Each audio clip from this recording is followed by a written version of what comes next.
All right, welcome in, hockey fans, to the Pro Hockey West Report. It is a Tuesday night as we record this, so I will let everybody know about where I'm at and what's going on in a minute. But Nick Maxon to my right, Stephen Marsh just below me. Gentlemen, how are you? And hope the week's been well for you so far. Nick? Doing well, Scott. It's middle of August almost. My gosh, we're going to hit August 10th tomorrow, which means we're about, 4 weeks away from when most training camps are set to open. So we're getting close to the hockey season. So it's exciting, but also up here in the Twin Cities, this also means we are about 10 days away from the start of the state fair, which is the proverbial end of summer. So it's bittersweet. Oh, yeah, no kidding. Bittersweet. Stephen, how are things in Las Vegas, Nevada? Well, we're still doing okay. We're getting through monsoon season. There was some threats of some thunderstorms today, but nothing too bad. But when we need the rain. But yeah, August. We're in August now, and we're just getting ever so closer to September. There's the Green Day song "Wake Me Up When September Ends," because in this case, "Wake Me Up When September Begins," because that's when we get really into the hockey season with camps and everything. But we got August first though, and we'll get through that first. Absolutely.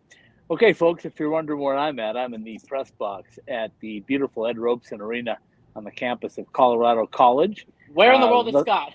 Yeah, no kidding. Find him. Find him somewhere. Where's The Scott? Five Nations tournament is happening. We just completed day one with two games. The first one was between two teams that arrived yesterday. Imagine that, folks, traveling across the globe and arriving in Colorado Springs only to have to play a hockey game the very next day at elevation.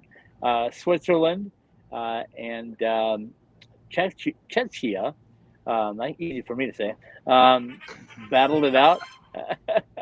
five, 5-4. The Czechia team won the game just prior to this one. The one that just ended about a half hour ago, Team USA totally dominated Germany 10-1. They played them in an exhibition, I think, yesterday, and beat them like 9-1. So it was not a surprise.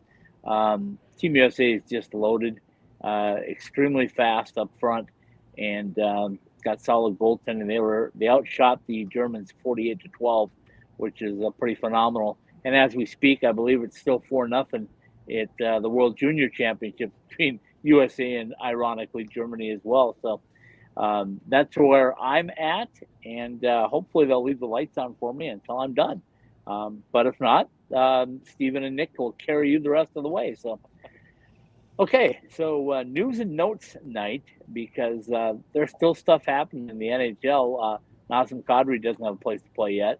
Um, and Correct. some guys have been traded and injured. We'll get to that in a minute. Nick, let's start with you. What do you got going on in your place besides a new mascot at Coachella Valley? A new mascot too, and real quickly too. You talking about the World Juniors. Again, fantastic tournament showcasing the best young talent around the world. For Minnesota Wild fans, how about Servech Petrovsky? Really making his name known this afternoon in his game against Czechia. A goal and assist in that loss again to Czechia, but really turned heads. Again, was a fifth round pick, and for Judd Brackett, the Minnesota Wild's director of amateur scouting, it could be another late round steal. Definitely turned many heads. He's 5'11", still a young kid up forward with the Owen Sound attack up with the OHL. And oh my goodness, Scott. I mean, you talk about both the World Juniors and then these other tournaments. It's almost like where some of these names start to finally get to mainstream. This may have been the coming up party for Petrovsky and his performance this afternoon. So kind of some interesting stuff here for up here as a Minnesota Wild fan. But a little bit more news. Let's talk about the Seattle Kraken, the parent club of the Coachella Valley Vipers. How about this Dave Laurie coming in as an assistant coach here, coming over from the Winnipeg Jets? Laurie, that's not a name synonymous with NHL fans at all, right? So, Yeah, no, not at all. not at all. So, how about this? He played 19 seasons in the NHL. He's coached quite a bit, more than 1,000 games as a player. Again, most notably, he took over Paul Maurice after he resigned mid-season. Again, his son Adam Lowry was part of that. the club last year in Winnipeg. So some interesting coaching movements there. And for Seattle, again, bringing some experience to go alongside Dave Haxtell for season number 2 up in the big club again for Coachella Valley. But that's the biggest news out of that organization. But yeah, new mascot. How about that? Rocking the collars. I like it. Fire up. Yeah. I love it. Scott loves his mascots. Scott loves his mascots, by the way. Yeah, they love me too, by the way. How could they not, though? How could they not?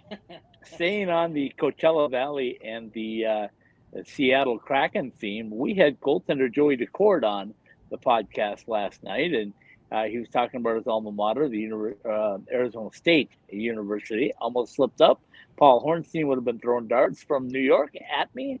Luckily, I'm in Colorado Springs, so it's a long throw. But anyway, Joey was talking about his desire to be a starting goaltender in the NHL. He hopes it'll be with Seattle. He likes the franchise. He said that if he was not in Seattle, he would be thrilled to be at Coachella Valley. So a little insight on that, just to kind of tie things up with Seattle. Stephen, what's going on in your world of Las Vegas, Nevada?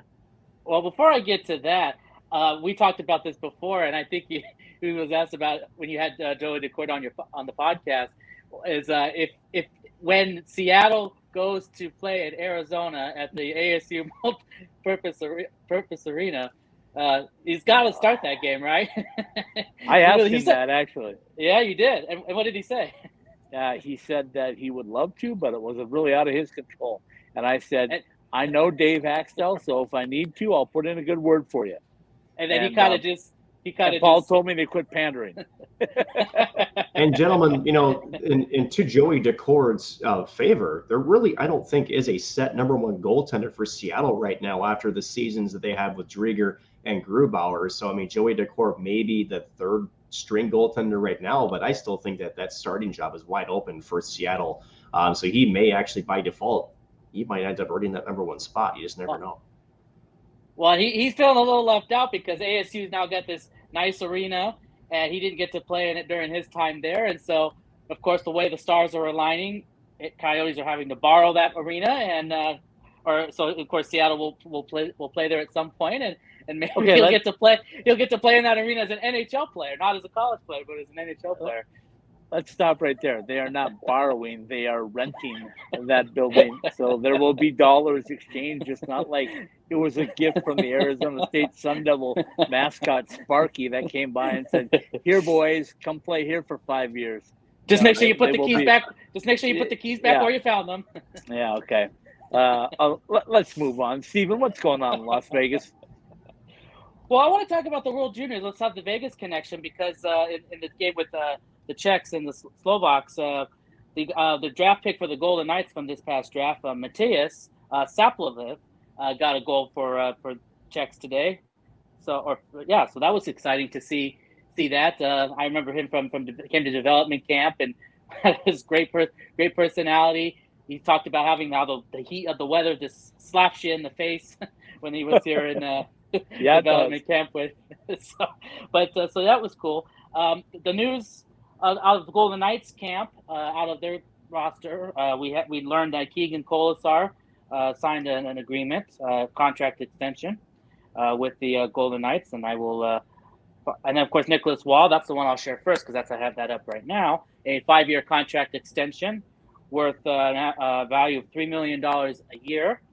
So congratulations to him. Of course, played in 78 games last season with the Golden Knights, 15 goals, 24 assists, 39 points. So he was also, of course, just in the World Championships, not Junior Championships, World Championships for Team Canada and just a few months ago with Zach Whitecloud and Logan Thompson. So, Nicholas Walsh, somebody who's been finding himself quite a home here in Vegas, and now he's got a 5-year contract extension today.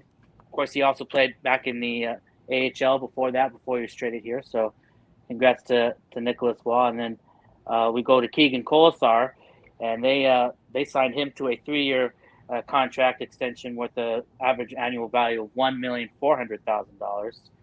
And again, another guy that's really still pretty young in his career, and he's really finding himself a home here in Vegas. And both players had a a Zoom and media availability on Tuesday as we record this, and yeah, they're excited to return to Vegas, and they both feel like there's unfinished business with this team. Obviously, they have aspirations of winning a Stanley Cup, and not making the playoffs last year is certainly going to hopefully lit a fire under them and the rest of the team, whatever that roster looks like, to go out there and win a Stanley Cup. But to have, and Colasar was somebody that the arbitration process was going to start on Colasar, but they were able to come to an agreement before they had the arbitration hearing. So it works out probably both sides maybe get some benefit out of that.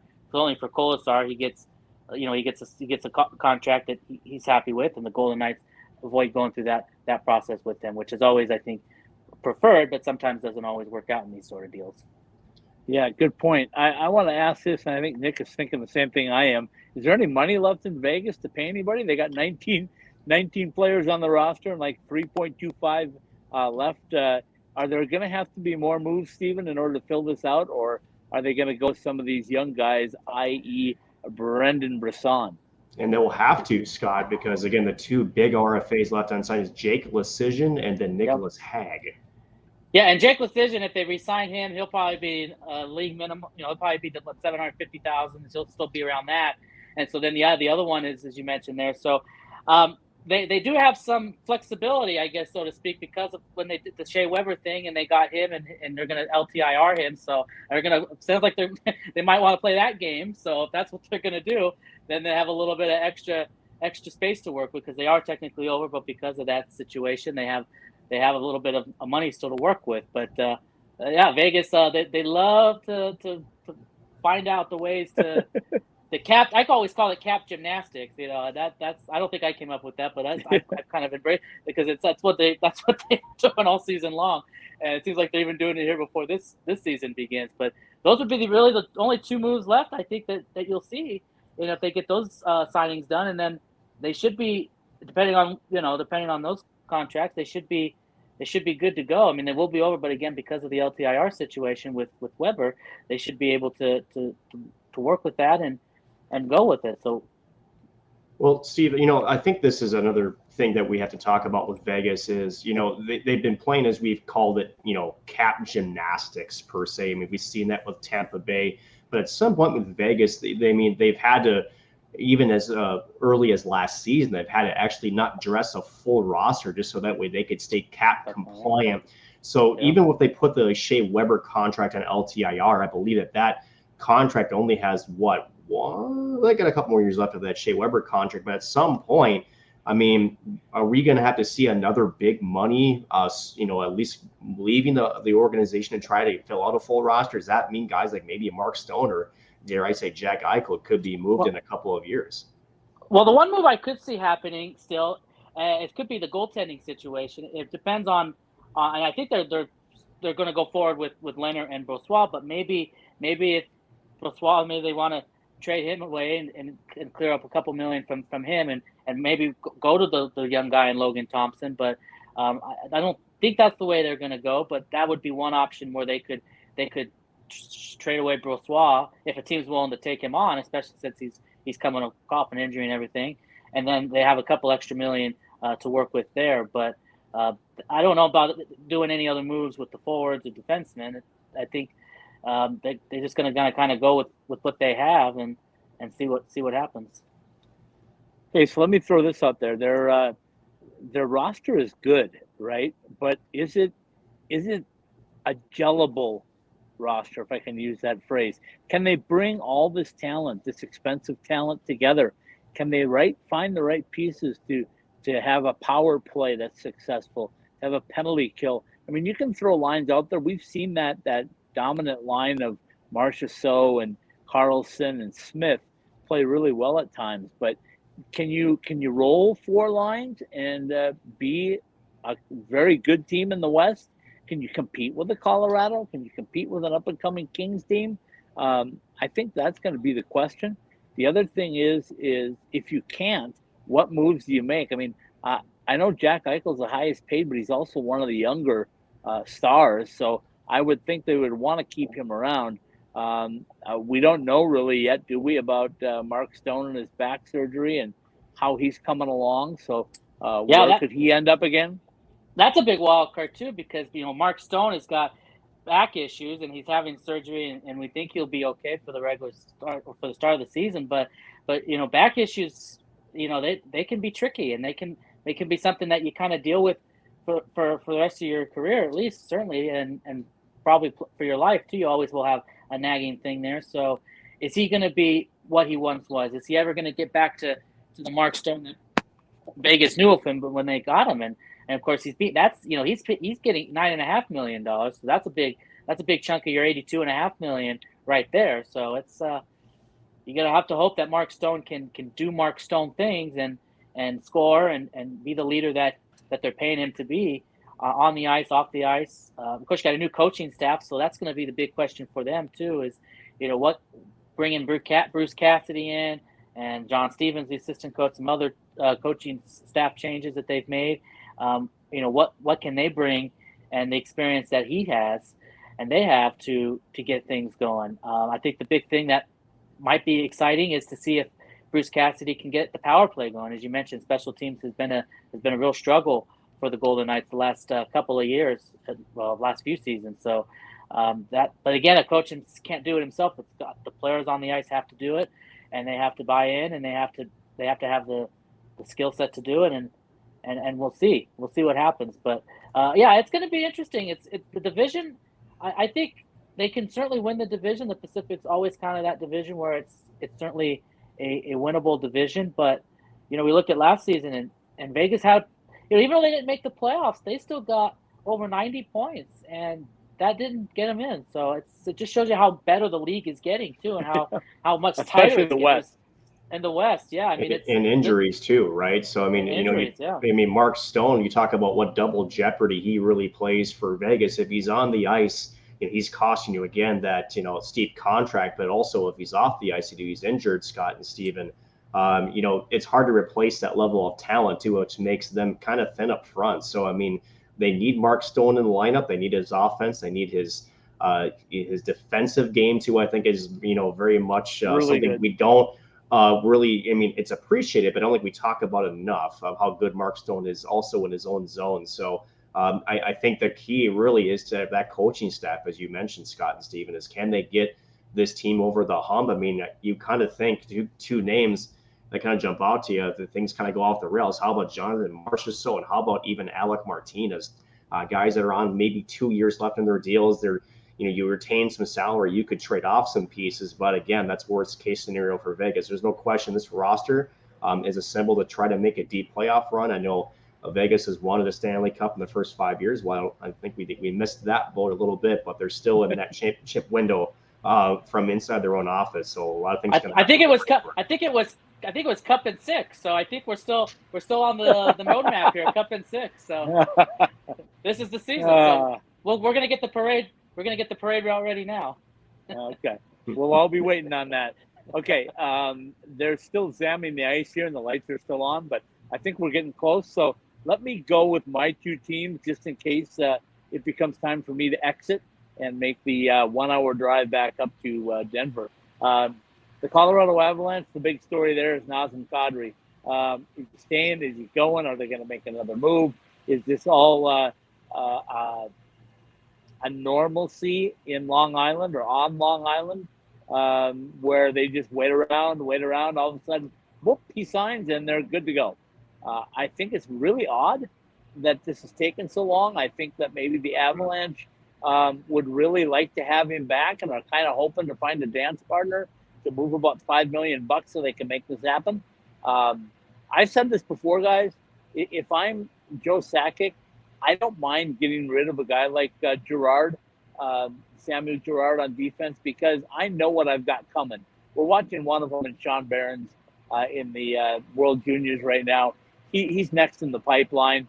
Wyatt Ahmet from Mankato State has been very, very good for the Eagles and will probably be the first defensive call-up. So if I'm Joe Sakic, man, if my options are keep Samuel Girard or keep Nazem Kadri, I know where I'm going. I'm keeping the guy that can score. Right, and Scott, you kind of wonder if other GMs are playing the the overprice tag game too with him, knowing that if they want Kadri back, the dance partner is probably looking for not only maybe his name like a Samuel Girard, but maybe even a first-round pick as a sweetener to try to get the needle to move, because they're kind of in a tight situation. Again, the Islanders are there as well, so you kind of wonder there's maybe a little bit of chess going on between some GMs that might be holding this up. And you gotta give them credit too. I mean, that if the Avalanche, if they want Nazem Kadri back, they're going to probably have to give up more than just Samuel Girard. I think that it will still cost them a couple of picks. And if the Islanders, I think you're kind of waiting. You're trying to maybe let the burn simmer a little bit to see if you can't nab them a little bit cheaper. But as we get closer and closer to training camp, you kind of wonder, is August 31 maybe a target on some of these teams back, where finally maybe you'll start to see a trigger getting pulled? I can't imagine you would want to wait much longer than that. No, I think you have to make that move because, everybody's stuck, right? I mean, especially Nazem Kadri. I mean, I'm sure he wants to know where he's going before. We've hashed out this point several times. We know what the situation is. He's got the opportunity to cash in one last time somewhere. Does he want to do that, or does he want to take a lesser, quote unquote, hometown discount and stay with the Avalanche? And I think what they're trying to do is match the numbers to bridge the gap, if you will. Let's get you as close as we can to the number that you want. But, we understand that you're going to, have to take it and go, because nobody can blame you for taking the money. 100%. So anyway, let's go that route. Now, the Arizona Coyotes have made some news. Remember I was talking the other night, guys, about a lot of 1- and 2-year deals? Oh, no, they opened up the checkbook. Lawson Crouse got himself 5 years. So that's saying something. So congratulations to Lawson. He's a great player and has not yet to reach his potential, I don't think.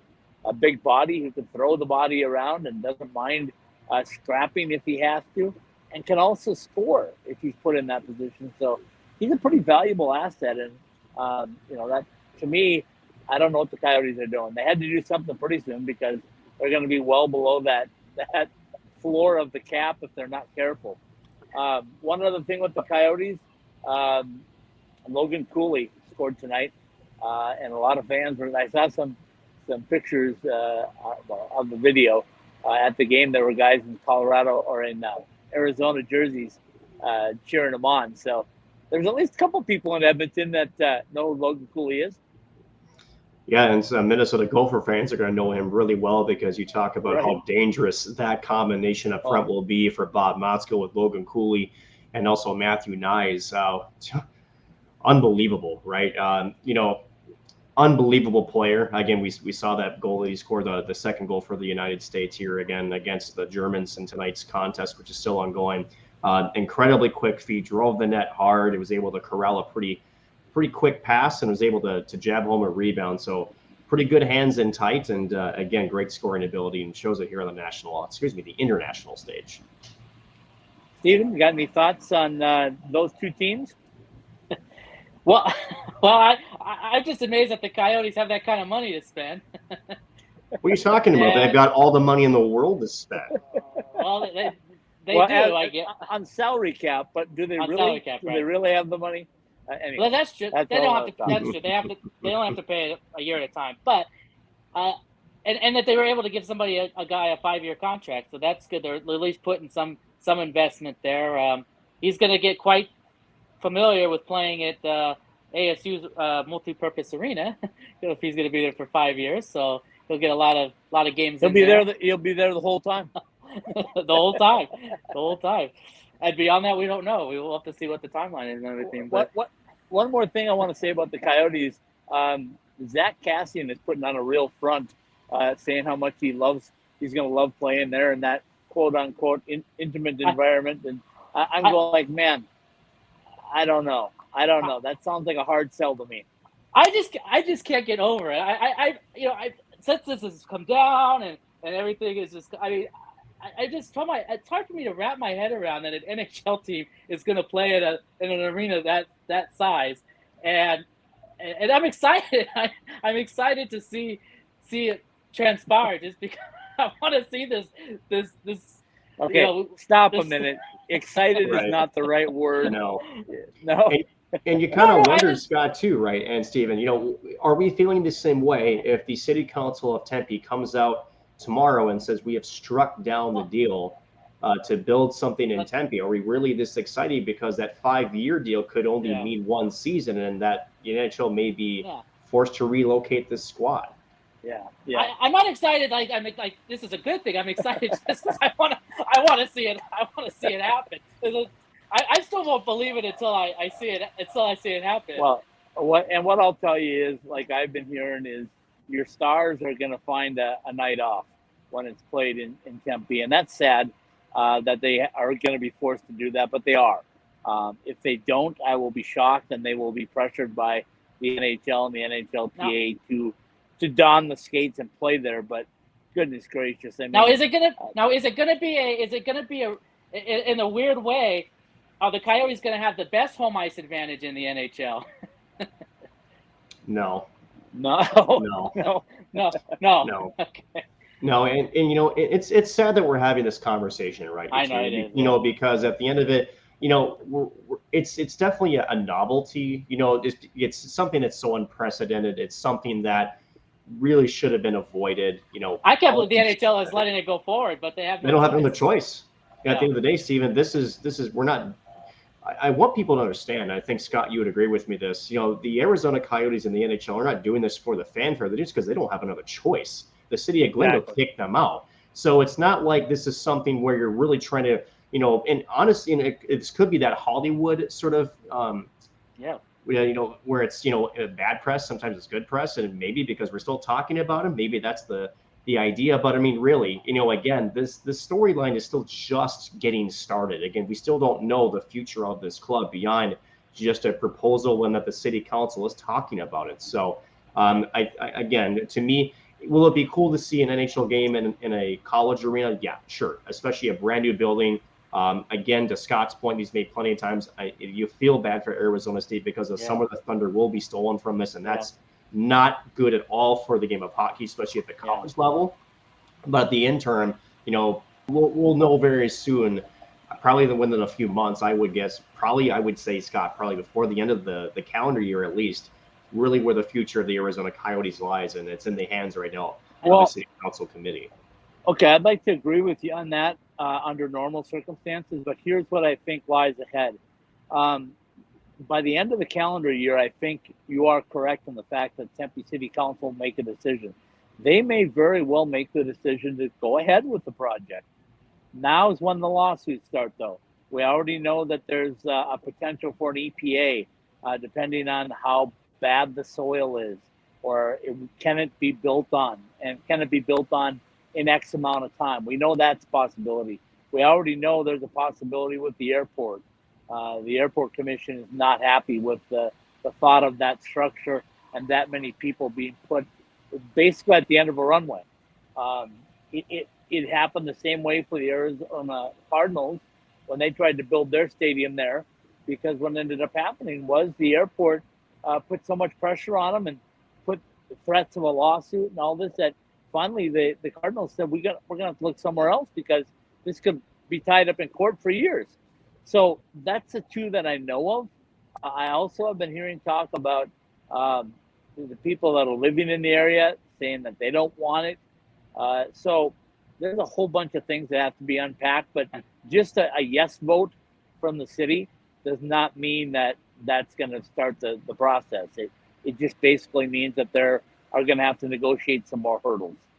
And the other question I'd wonder, and I think this is easy to answer, maybe it's not, is could they move the team out of Arizona temporarily and bring them back if they can get an arena back? Well, that's difficult because once you leave, you ain't coming back, right?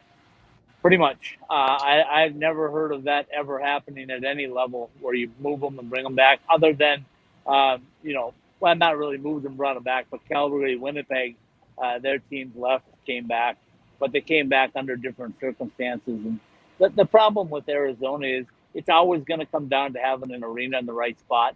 And I don't know where that right spot is. We all say, oh, the east side of the valley is where the money is, and that's where the fans are, which is true. But you also need land to build it on. And there's tribal land but that takes some negotiating to get done. And to be successful, you got to have more than that. You got to have the ability to have, hotels now and businesses around it. And that's really where you're going to make the money. You can tell by the salary cap. If it only went up by $1 million this year, the NHL is not flush in cash to the point where an NHL franchise is going to go crazy, especially one in a market that's struggled forever. So anyway, that's my soapbox for that. The Colorado Eagles are continuing to build their roster back up again. I think they're going to be much better than I thought after they lost 4 or 5 players that got the opportunity for NHL contracts, or at least two-way contracts. I do also want to throw out, I did stop by in Kansas City on my way back. I don't know if I said that last week or not, but Kansas City Mavericks are now the ECHL affiliate of the Seattle Kraken. Mm-hmm. So they're excited. They have a very large staff, I found out. They have a very good season ticket base, and they're going to be a fun team to keep an eye on, especially now that they have some backing with an NHL franchise. All right. Who wants to jump in next? The lights are still on, so I'll still stay. So let's go. Let's go to our friends that have got web feed. We're talking about the Anaheim Ducks, huh? So a couple of things, right? Quack, quack. Quack, quack, yes.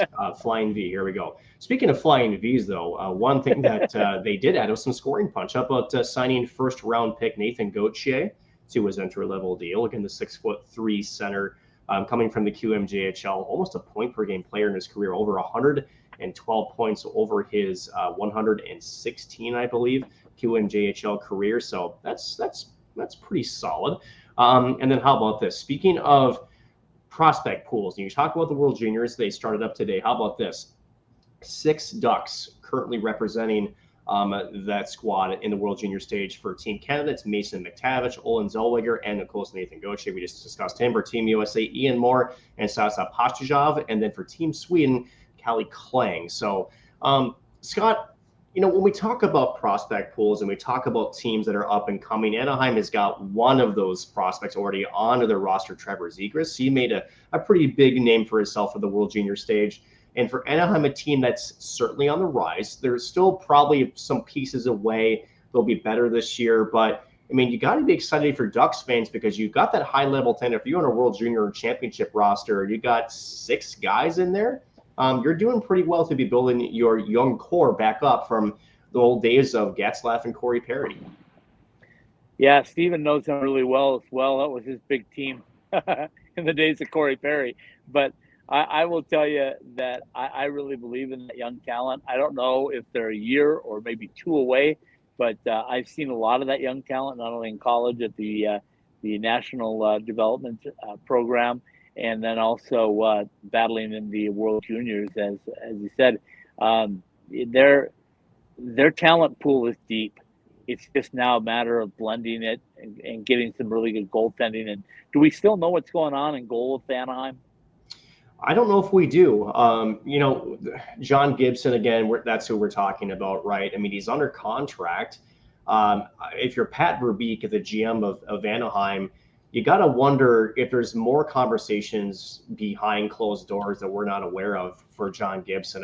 He's been the backbone of that team for so long, again, in that rebuilding process. Now, if you're John Gibson and you're looking at the 6 names that we talked about, you're looking at guys who are already back on the NHL roster, such as Trevor Zegras. You kind of wonder if this is a place you'd want to stay.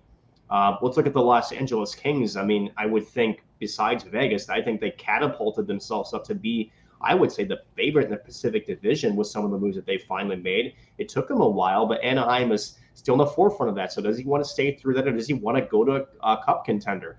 The problem is, Scott, and this is the flat cap, this is the COVID, this is the NHL problem, is a lot of teams, in fact, if I recall, 21 teams have under $5 million in cap space, and that might be even conservative at best. So if you're John Gibson, you want out and you want to go to a contender, those contenders, they don't have a lot of money to gain to use. And if for these contenders, you don't want to be sending players away because they're part of your current roster, they're already thin as we speak. So it's a tough conversation. To me, I think John Gibson stays, and especially if Anaheim makes maybe a jump. I mean, they surprised us for the first half of this last season. If they were able to sustain it a little bit longer, they may surprise some people. If I'm John Gibson, why would I leave? Let me add this too about the situation with the Ducks or with LA or any of the California teams is because of the high taxes that California has on income. That's always an issue about whether some players and whether they can get really quality players, because especially if they're young in their career where they're just getting the league minimum or whatever, is because of the taxes in California. Their money is not going to be worth as much in California as it is going to be in other states in the country where their taxes aren't as extraneous. So I think sometimes that plays a factor. I don't think that gets talked about a lot, but it does certainly in situations like California or other countries or other cities in the States, or I think there's a couple of places in Canada where it's pretty high in taxes. So that's always the players we want to go there, especially if it's not in a position where they're going to contend for a cup for a while.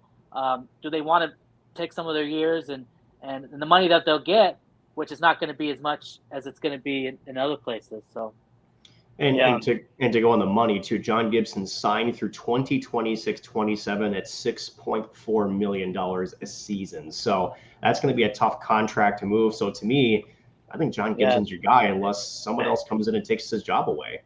I was just going to say that. I know Lucas Dostal is pretty good too. I mean, he was really good for San Diego last year. I even believe he got in an NHL game. So that's somebody that's on the rise in that organization. So if it's Gibson or if it's Lucas Dostal, or I forget who the backup Stolars is. I think the other guy for the Ducks. So those three will be in the mix, and we'll see. And here's an interesting question for you both. Does John Gibson almost remind you of the American version of Carey Price, where he's been the backbone of their organization? You went right where I was going to say. Haven't really just had the support in front of him. I mean, he may go down as one of the best goaltenders along with Carey Price not to win a cup just because of just what happened in front of him. Yeah, you know what? And if you got him till 2026 on 6.2 as a goaltender, you better keep him because it's going to get tougher unless, like you say, somebody young comes along and steals it at the league minimum or something like that, or they make a move for somebody. But how are you going to move that contract? I just don't see that happening at all. And let's face it, if you have a solid goaltender, you want him. You want to keep him, and you want to. It makes all the difference in the world. I mean, just look at Vegas' situation last year. They thought they had solid goaltending. They had injury issues, and then all of a sudden they're hurt. Look at what the difference was in Colorado. Grubauer was good, but he wasn't great.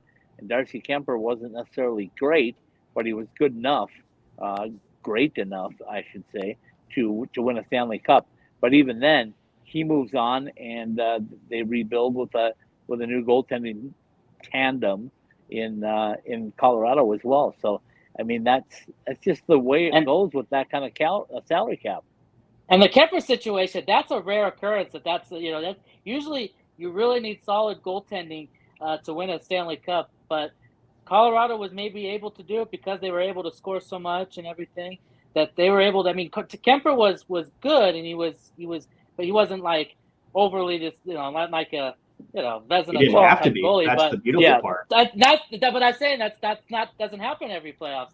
That maybe is a rare occurrence where a goaltender didn't have to be his best to. It's a very rare occurrence. You're a good point, and I think the fact that they had the offensive talent, but more importantly, they had quality defensive play. He didn't have to face the shots that he faced were one and dones for the most part. There weren't rebounds laying around there. They picked them up. I thought it was interesting with Joey Decord. I was asking him about playing the puck and moving the puck like he did in college. And he said the year that ASU got to the NCAA tournament, he said that they were so confident in playing the puck that if it came behind the net, Joey would go get it. He'd make one pass to a defenseman. It would go D to D and out to a forward, and they were gone. And that's what got ASU there. And that's the same thing that happened with Colorado. It wasn't so much the goaltender, but it was the defense was so good. It was D to D and out. Cale Makar effect. Yeah, exactly. Here, let me go put my shirt on. Exactly. I'm a big Cale Makar fan, as you guys both know. Let's do this, gentlemen. Let's take a quick break, just in case, Scott, your background changes. So we'll do that. We'll come back and we'll discuss a few more teams. How about that? Sounds good. The NCHC, where the best in college hockey compete, and the numbers back it up. In the past 8 years, 6 teams in national title games that are run of 4 consecutive national championships, 2 Hobie Baker winners, and 46 All-Americans. More than 70 alumni in the NHL with multiple Stanley Cup champions. A leader and innovator in the sport, including a one-of-its-kind pod. One conference, creating champions and improving the game. This is the NCHC. Really, JR, you think you can still do this? I'm focused. You're way too old to hit that target from there. I've been listening to everything you said. It's been running through my head, locked and loaded. All right, still got it. Still got it. Who's old now?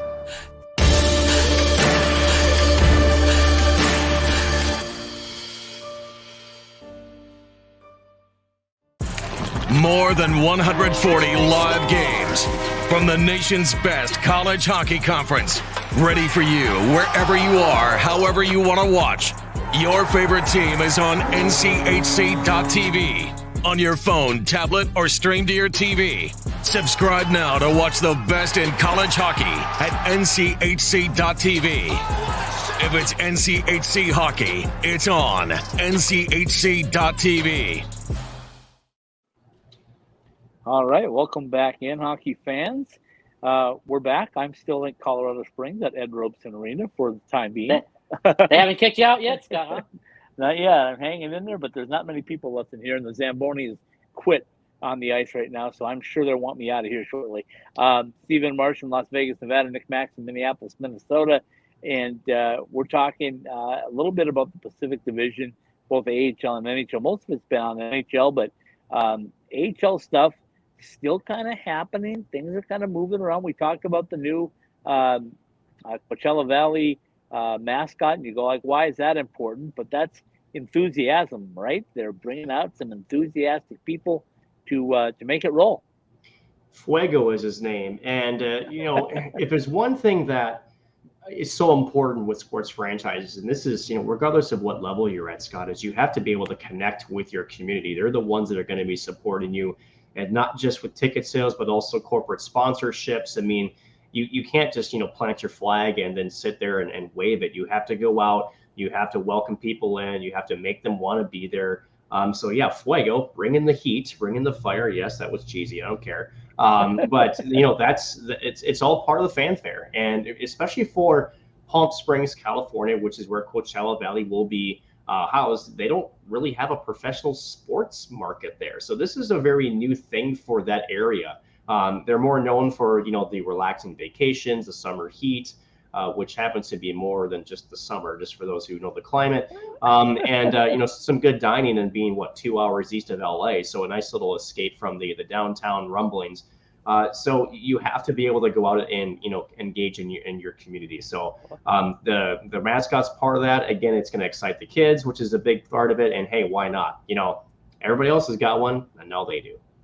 Wow, Nick, you're a great pitchman there for the city of Palm Springs. I promise you, it's a non-paid endorsement. That endorsement is not paid for by the city of Palm Springs. But I remember seeing a bunch of mascots during the NHL All-Star festivities here this past season when they had the Fan Fest at the convention center. And I went one of the days, and they were doing some things with the mascots. And I was just sitting there watching them do their thing. And I was just, and maybe it was just a little kid in me, I was just like excited to see Chance and some of these other mascots for these other teams just having fun. Yeah, they were competitive and and doing their thing, but they were just and the kids were loving it, and they were getting close with the mascots. It was just that is how you help grow the game too, and those sort of things, and get the kids excited, the players, and watching them play. But the mascots play an important role, I think, in the NHL and the AHL, and they do. And to let's build on this a little bit, because not only did Coachella Valley announce Fuego, but they also announced with him community pillar programs. And I think this is something I want to touch on, because how about this? Fuego wants to extinguish bullying. So this is definitely targeting at kids, right? So how about this? There you go. Right. So going to be partnering with schools, right? So Fuego's 4 helpful tips is what they're calling it. So, hey, if you're being bullied, talk to a trusted adult. Don't bully back. Support the bully target, and also stick with your buddies. So that's one thing. Also, recreation, right? We talked about it in episodes past, Scott, that the Coachella Valley Firebirds, they want to bring street hockey to their area. Is essentially a way to build the game that way. So starting this month in August, again, they're going to be working with some physical education teachers with schools, as well as doing some additional community outreach, but that's part of it as well. So trying to grow the game in the Southern California way, not with ice, but also on the street sides there. Education will also be a big one part of that. So sticking to reading, so it's other academic programs. So you talk about, going out and actually grabbing your audience and engaging with them. These community pillars certainly look to accomplish those for sure. Yeah, I'm not going to argue that a bit. One thing I do want to say about the Colorado Eagles, they made news this week in the fact that they've been in Loveland with their offices, I believe, for 20 years. They now have new offices in Windsor, Ontario. No, Windsor, Colorado. That would be quite a commute every day. That would be quite a commute. And you think I'm just like going crazy here. Okay, I want to talk quickly before they kick me out of this place and my mind goes with it. There's some different things that have happened. We talked about the Calgary Wranglers, but Calgary themselves, did they take a huge step backwards in losing Johnny Gaudreau and just kind of the confusion? They were building something, it seemed like. Okay, then I'll tie it into Colorado College here. They just picked up Mark Stewart at Edmonton.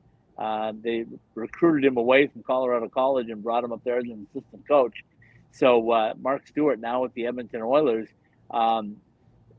So have Calgary and Edmonton flipped a little bit? Is Edmonton now the team really on the rise and Calgary's kind of trailing behind? I would agree with that. Well, and you have one big X factor. Edmonton has got the best player in the world, Connor McDavid. You have to, make deep runs with a player of that caliber.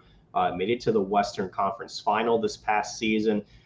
Calgary, that is a complicated puzzle, Scott, because you have, again, Johnny Gaudreau who leaves, then Matthew Tkachuk that leaves. Again, your two cornerstones, especially with their offense. You bring up Jonathan Huberdeau in the trade, and I still think Calgary got actually quite a nice return for Matthew Tkachuk. The problem with that return is there's no goal scoring. Huberdeau set a record for as a winger as an assist, so over 80 assists, but he's not a perennial goal scorer. You have other Flames that are on the roster, like a Sean Monahan, who's been kind of declining, which is hard to say because he was a guy I really liked to watch early in his career. You got Andrew Mangiapane. You got Rasmus Anderson in the back end. So you got some young pieces there, but now you look at it and go, who's that cornerstone? Who is that guy we're going to give the puck to for trailing? I'm not sure what the answer for that is. And so to me, Calgary and Edmonton, they have switched spots. And I don't know for Calgary what that answer is going to be, but I don't know if it's as early as this season. It's going to be a down year for the Flames. Steven, you have any thoughts on those two teams? Well, let me mention the Calgary Wranglers. They did sign some players. They signed Brett Suter to a 1-year American Hockey League contract. So that's somebody that has a lot of AHL experience for sure.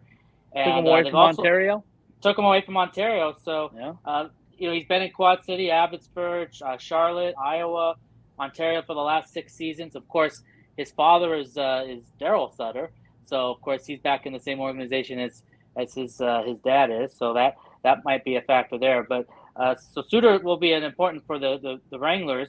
But they also mentioned Wranglers also got Mitch McLean to a 2-year AHL contract, goaltender Daniil Chekhovlev, and defenseman Simon Legvine and Rhett Reinhardt to 1-year AHL deal. So those are some additions that Calgary Wranglers have made to their roster, all under the courts of Calgary. But I agree. I think it does kind of look like it's weird because Calgary had a pretty good season last year.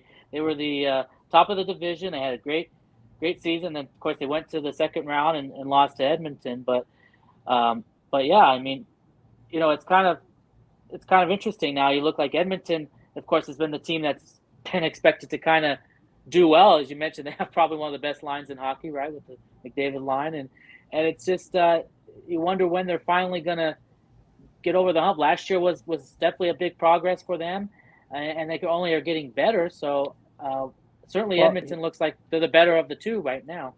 Here's the thing with Edmonton. They got better. They made it to the Western Conference Finals. They got swept. Yeah.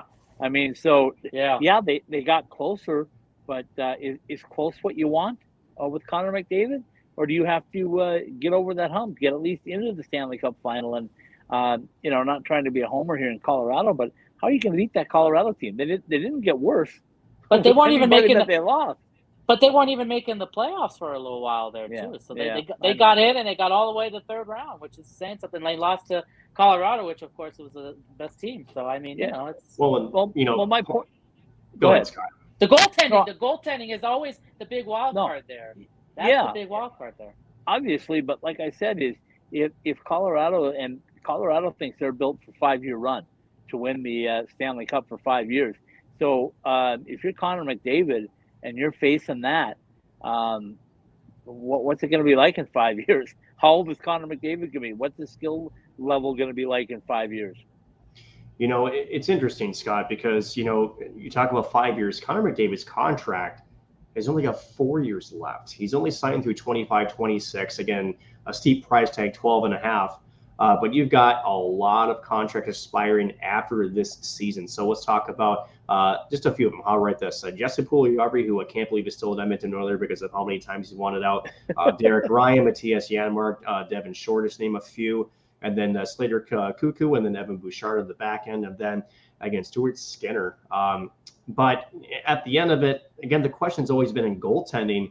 I'm still curious as to not what Edmonton was thinking, but what Kyle Dubas was thinking to give up Jack Campbell in that trade. But at the end of the day, this is Edmonton's shot. They have got to taste the Stanley Cup Finals, Scott. If you're Connor McDavid, yes, you want to get to the Western Final, but it just isn't enough for a player of that caliber. You want to at least play for the Cup. And I still think there's a part of Connor McDavid's game that we haven't seen yet. There's nothing like, and of course I don't know this for a fact, I've never skated in a playoff hockey game, but I would imagine when the Cup's on the line that, the real players that shine, that's when their best comes out. And God only knows how good Connor McDavid could be if he had to put the entire Edmonton Oilers on his back and try to will them to a Stanley Cup. That'd be some entertainment to watch for, again, the world's unanimous number one player.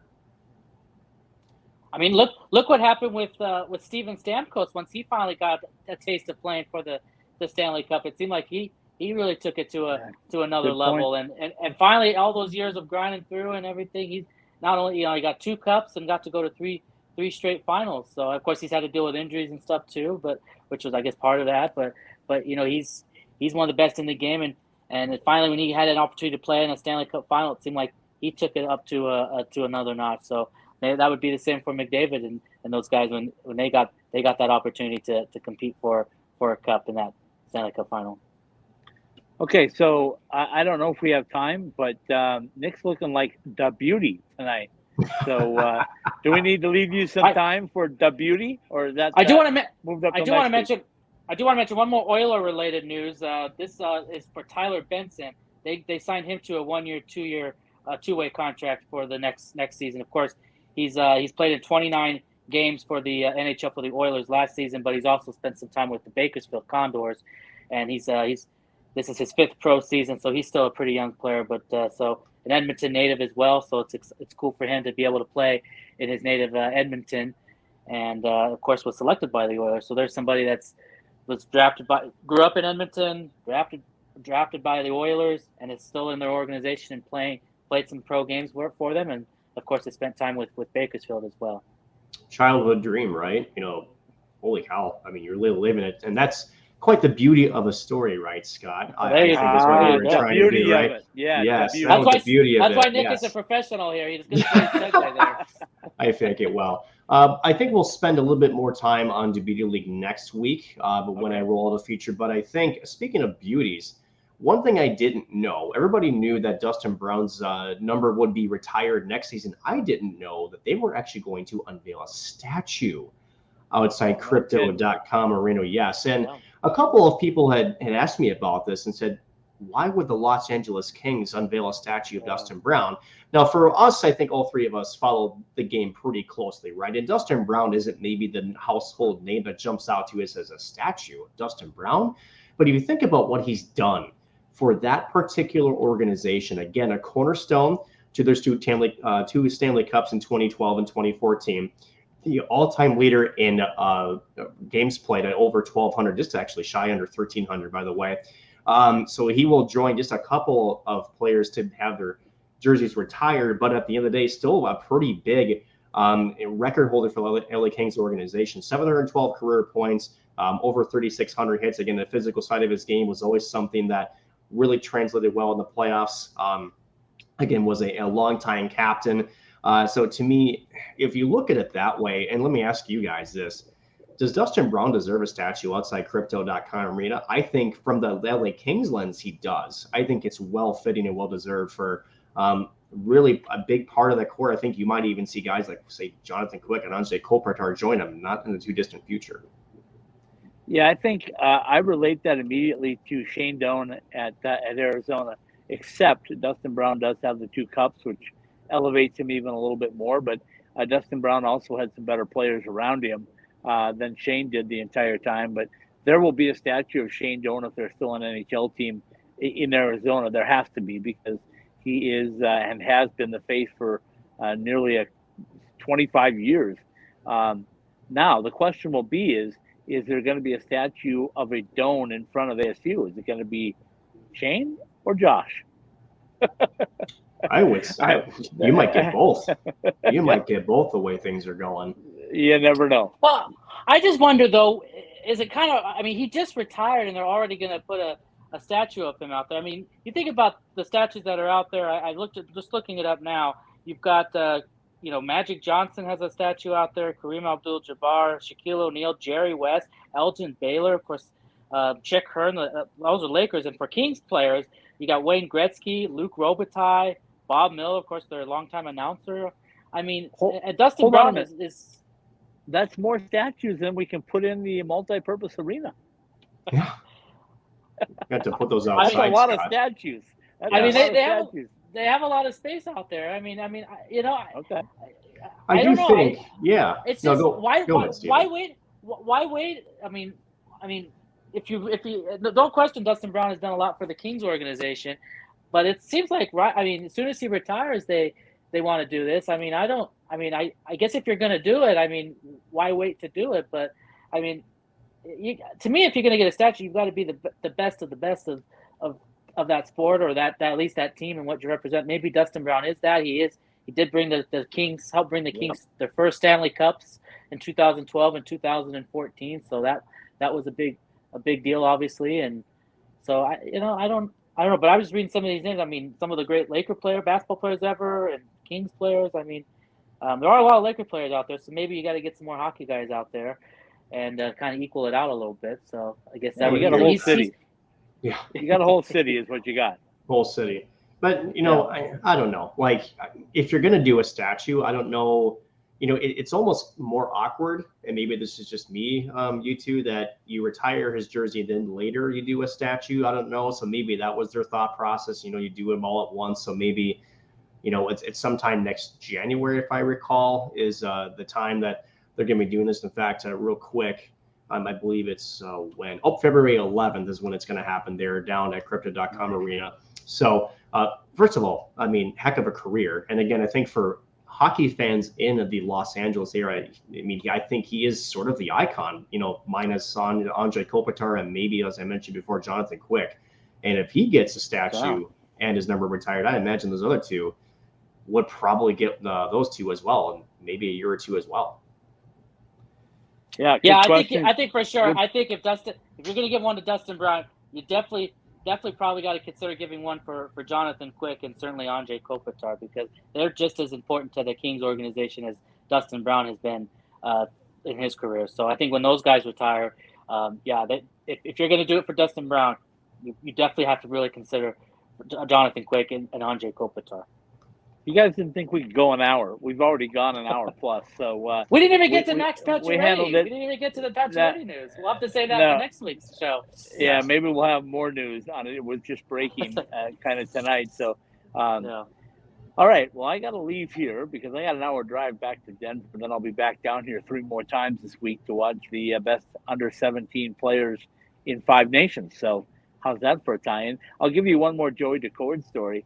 Joey won't get an opportunity to play in that multi-purpose arena until April 10th. And we're going to send somebody there because I believe I will be in Tampa Bay for the Frozen Four that weekend. So somebody's going to have to go there for me. So get prepared, guys. We'll figure it out. All right. Next week, we got the Beauties coming at you. And hopefully I'll have something from Colorado. I'm working on a couple of things with the Eagles. So, and then we'll give Steven some time to gather up something down there in the heat of Nevada. All right, guys. Thanks for tuning in. Another great episode of the Pro Hockey West Report. We'll see you all next week. Good night.